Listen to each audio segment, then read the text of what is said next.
Halo, apa kabar? Assalamualaikum warahmatullahi wabarakatuh. Kembali berjumpa dengan saya, Herzubun Arif, dari Forum News Network. Saya akan mengajak Anda menyimak satu berita yang menurut saya ini mesti kita cermati, karena ini bisa menjadi game changer, bisa terjadi perubahan yang cukup signifikan kalau ini berlanjut ya. Rupanya kemarin Selasa 2 Juni 2025 itu saat Presiden Prabowo Subianto bertemu dengan Ibu Megawati Soekarno Putri dan mantan Wakil Presiden Jenderal TNI Purnawirawan Tri Sutrisno, ternyata ada peristiwa lain yang juga sangat menarik dan erat kaitannya dengan pertemuan mereka ini. Forum Purnawirawan dan Prajurit TNI yang beranggotakan ratusan Purnawirawan Jenderal, Laksamana, Marskal, dan perwira menengah itu secara resmi mereka sudah mengirim surat MPR, DPR, dan DPD atau ke parlemen mendesak agar Gibran itu, Wakil Presiden Gibran Rakabuming itu segera dimakzulkan. Surat itu ditandatangani oleh mantan Wakil Panglima TNI, Jenderal TNI Purnawirawan Fahru Rozi, kemudian mantan Kepala Staf TNI Angkatan Darat Jenderal TNI Purnawirawan Tiasno Sudarto, mantan Kepala Staf Angkatan Laut TNI Angkatan Laut Laksamana Purnawirawan TNI Selamat Subianto, dan mantan Kepala Staf TNI Angkatan Udara Marskal TNI Purnawirawan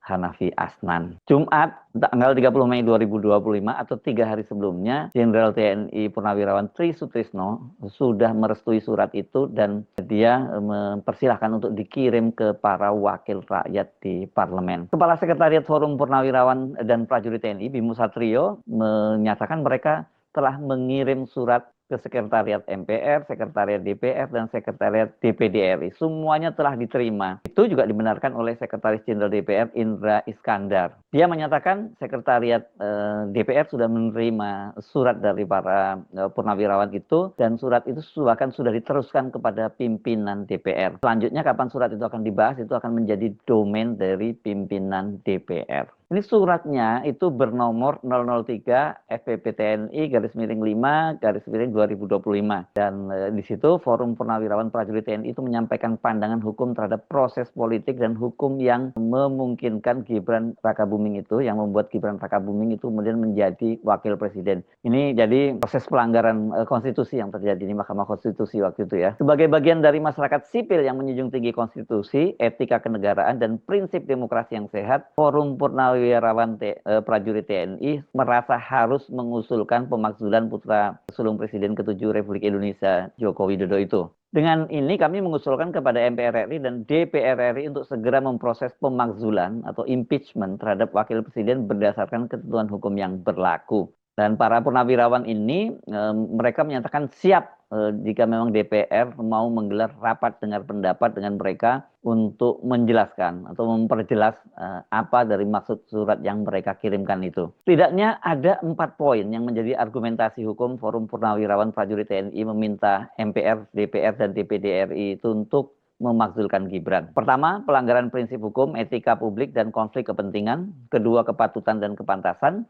Ketiga, ditinjau dari moral dan etika Gibran Rakabuming Raka. Dan keempat, dugaan korupsi Joko Widodo dan keluarganya. Wah, ini menarik sekali ya. Jadi bukan hanya Gibran sebenarnya yang dipersoalkan, tapi juga soal dugaan korupsi dari keluarga Jokowi dan keluarganya. Kalau Gibran itu selain persoalan pelanggaran konstitusi di Mahkamah Konstitusi yang dilakukan oleh pamannya Anwar Usman, ini berkaitan juga dengan kalau soal etika Gibran itu berkaitan dengan Fufu Fafa ya. Ini kalau melihat surat terbuka yang dikirim, yang suratnya ini kan disebarkan kepada wartawan hari ini ya, setelah diterima oleh Sekretariat Jenderal di Parlemen dari DPR, MPR, dan DPD. Jadi ada beberapa dasar pertimbangan. Jadi kalau kita lihat memang cukup komprehensif ya. Kita ingatkan kemarin ya, ketika tanggal 30 hari Jumat yang lalu bertemu dengan Pak Tri, itu kan mereka mengirimkan kajian soal ini ya. Satu, Undang-Undang Dasar 1945 Amandemen 2 Pasal 7A yang berbunyi, Presiden dan atau Wakil Presiden dapat diberhentikan dalam masa jabatannya oleh Majelis Permusyawaratan Rakyat dan atas usul Dewan Perwakilan Rakyat, baik apabila terbukti telah melakukan pelanggaran hukum berupa pengkhianatan terhadap negara, korupsi, penyuapan, tindak pidana berat lainnya, atau perbuatan tercela, maupun apabila terbukti tidak lagi memenuhi syarat sebagai presiden dan atau wakil presiden. Pasal 7B, pemberhentian presiden dan atau wakil presiden dapat diajukan oleh Dewan Perwakilan Rakyat kepada Majelis Permusyawaratan Rakyat hanya dengan terlebih dahulu mengajukan permintaan kepada Mahkamah Konstitusi untuk memeriksa, mengadili, dan memutus pendapat Dewan Perwakilan Rakyat bahwa presiden dan atau wakil presiden telah melakukan pelanggaran hukum berupa pengkhianatan terhadap negara, korupsi, penyuapan, tidak pidana berat lainnya, atau perbuatan tercela, dan atau pendapat bahwa presiden atau wakil presiden tidak lagi memenuhi syarat sebagai presiden dan atau wakil presiden. Yang kedua, TAP MPR RI nomor 11 tahun 1998 pasal 4 berbunyi, upaya pemberantasan korupsi, kolusi, dan nepotisme harus dilakukan secara tegas terhadap siapapun juga, baik pejabat negara, mantan pejabat negara, keluarga, dan kroninya maupun pihak swasta garis miring konglomerat, termasuk mantan Presiden Soeharto, dengan tetap memperhatikan prinsip praduga tak bersalah dan hak asasi manusia. Ketiga, Undang-Undang Nomor 24 Tahun 2003 tentang Mahkamah Konstitusi pasal 10 ayat 2 berbunyi, Mahkamah Konstitusi memutus pendapat DPR mengenai dugaan pelanggaran oleh Presiden garis miring Wakil Presiden. Yang keempat, Undang-Undang Nomor 48 Tahun 2009 tentang Kekuasaan Kehakiman pasal 3 ayat 1 dalam menjalankan tugas dan fungsinya hakim dan hakim konstitusi wajib menjaga kemandirian pengadilan. Pada pasal 17 ayat 5, seorang hakim atau panitera wajib mengundurkan diri dari persidangan apabila ia mempunyai kepentingan langsung atau tidak langsung dengan perkara yang sedang diperiksa, baik atas kehendaknya sendiri maupun atas permintaan pihak yang berperkara. Sementara pada pasal 17 ayat 6, dalam hal terjadi pelanggaran terhadap ketentuan sebagaimana dimaksud pada pasal ayat 5, putusan dinyatakan tidak sah dan terhadap hakim atau panitera yang bersangkutan dikenakan sanksi administratif atau pidana sesuai dengan ketentuan peraturan perundang-undangan. Pasal 17 ayat 7, perkara sebagaimana dimaksud pada ayat 5 dan ayat 6 diperiksa kembali dengan susunan majelis hakim yang berbeda. Dikirimnya surat pada hari yang sama ketika Megawati Trisutrisno bertemu dengan Prabowo, bahkan juga di situ hadir Gibran Rakabuming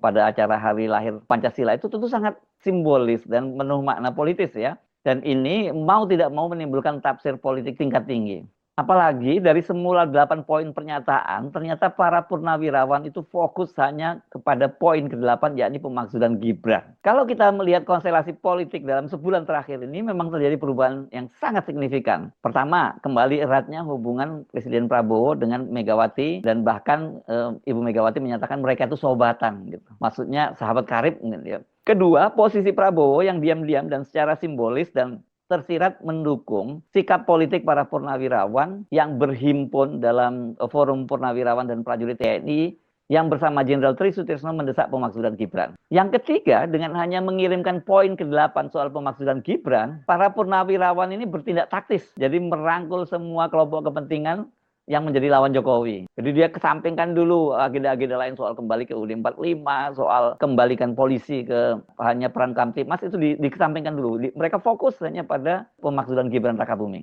Nah, soal Prabowo dan Megawati, ini poin pertama tadi yang saya sebutkan tadi ya. Dalam 2 bulan terakhir ini sudah 2 kali bertemu. Pertama tanggal 8 April, lalu kemarin ya tanggal 2 Juni 2025. Padahal sebelumnya mereka mau bertemu bolak-balik gagal.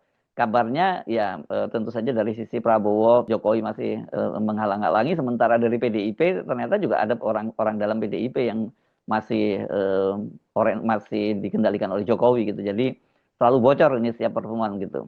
Akhirnya pertemuannya kan lewat keluarga, lewat Didit yang datang dulu dan kemudian Prabowo. Megawati adalah ketua umum PDIP, partai terbesar di parlemen, dan saat ini kadernya, yakni Puan Maharani, menjadi ketua DPR. Sementara Gerindra, ini sekjennya Ahmad Muzani menjadi ketua MPR. Jadi ini yang akan jadi pemain kuncinya gitu ya.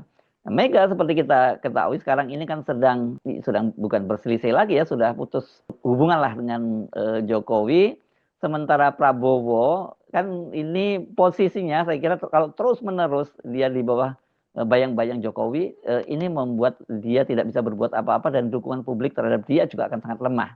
Nah, PDIP sendiri itu soal ini berkaitan dengan surat ini ya, surat dari para purnawirawan itu melalui Ketua Dewan Kehormatan Partai, yakni Komarudin Watubun, sudah menyatakan bahwa ini nggak boleh dianggap sepele ya surat yang dikirimkan oleh para purnawirawan ini, karena menurut mereka ini para purnawirawan bukan relawan, jadi Pak Prabowo itu harus serius menyikapinya. Dan kalau kita menyimak pernyataan dari Jenderal Wiranto sebagai penasihat khusus Presiden bidang politik, dan kemudian Menteri Pertahanan Safri Samsudin, mereka ini kan sudah menyatakan bahwa presiden itu menghargai sikap para purnawirawan dan Safri juga menyatakan mereka akan mengkajinya ini. Sikap Prabowo yang juga terlihat ya, dalam hal ini jelas berbeda dengan para purnawirawan lainnya yang sempat berkumpul, Papabri, LVRI, PPAD, PPAL dan PPAU serta PP Polri yang secara tersirat menolak sikap dari Pak Tri dan kawan-kawan ini. Tapi Pak Prabowo kelihatannya lebih berpihak kepada Pak Tri ini ya. Kan bisa terlihat ini dalam kasus manuver dari Solo yang mencopot Letnan Jenderal TNI Kunto Arief Wibowo putra Pak Tri sebagai Pangkogap Wilhan kan kemudian dibatalkan oleh Prabowo. Pak Prabowo juga menolak hadir di halal para purnawirawan TNI Angkatan Darat kalau Pak Tri nggak diundang karena Pak Tri tadinya nggak mau diundang gitu. Dan kemudian ketika Pak Tri diundang tuh posisinya malah sangat terhormat karena duduk bersama dengan Prabowo di kursi VVIP 1 di meja VVIP 1 bersama dengan Sri Sultan Hamengkubuwono X bersama dengan Menhan Safri Samsudin dan juga Komarudin Simanjuntak ini PLT Ketum PPAD. Jadi dari situ kelihatan posisi Pak Prabowo di mana dalam soal pemakzulan Gibran ini. Nah, kita kan ingat sebenarnya kemarin itu ada 8 ya tuntutan dari purnawirawan itu. Yang pertama itu kembali ke UUD 45 yang asli sebagai dasar tata hukum politik dan pemerintahan, kemudian terhadap dukungan Acacita, kemudian kecuali pembangunan IKN, penghentian proyek strategis nasional, mulai PIK 2, Rempang, dan lain-lain, penolakan tenaga kerja asing, kemudian termasuk juga soal reshuffle kabinet, dan juga soal polisi yang harus dikembalikan fungsinya hanya Kamtipmas. Dan yang poin ke-8 itu adalah pemakzulan Gibran. Makanya saya bilang ini taktis dan strategis ini para purnawirawan. Dia hanya ambil poin ke-8. Kalau poin ke-1 jelas kembali ke UUD 45 itu pasti banyak civil society, banyak penggiat demokrasi pasti akan menolak gitu ya. Begitu juga kalau misalnya soal mengembalikan polisi fungsi Kaptimmas, pasti para polisi termasuk purnawirawan polisi banyak yang menolak soal itu. Jadi ini dikesampingkan dulu, agenda yang utama adalah memakzulkan Gibran. Jadi mereka betul-betul memilih medan pertempuran mana yang sangat mungkin mereka menangkan dan kemudian mereka bisa menggalang dukungan yang luar biasa besar. Saya mendengar misalnya itu banyak sekali kelompok-kelompok tertentu yang sudah ingin bertemu dengan para purnawirawan ini ketika tahu bahwa agendanya hanya satu, yakni memakzulkan Gibran. Sekarang ini tinggal bagaimana proses tersebut bergulir di parlemen. Namun kalau melihat mesranya Prabowo dan Mega, saya kira ini 2 sinyal partai terbesar di parlemen, yakni PDIP dan Gerindra sudah bersatu lah ini. Yang partai-partai lain saya kira mereka pasti akan segera menentukan sikap dan memilih ke arah mana angin politik sedang bertiup.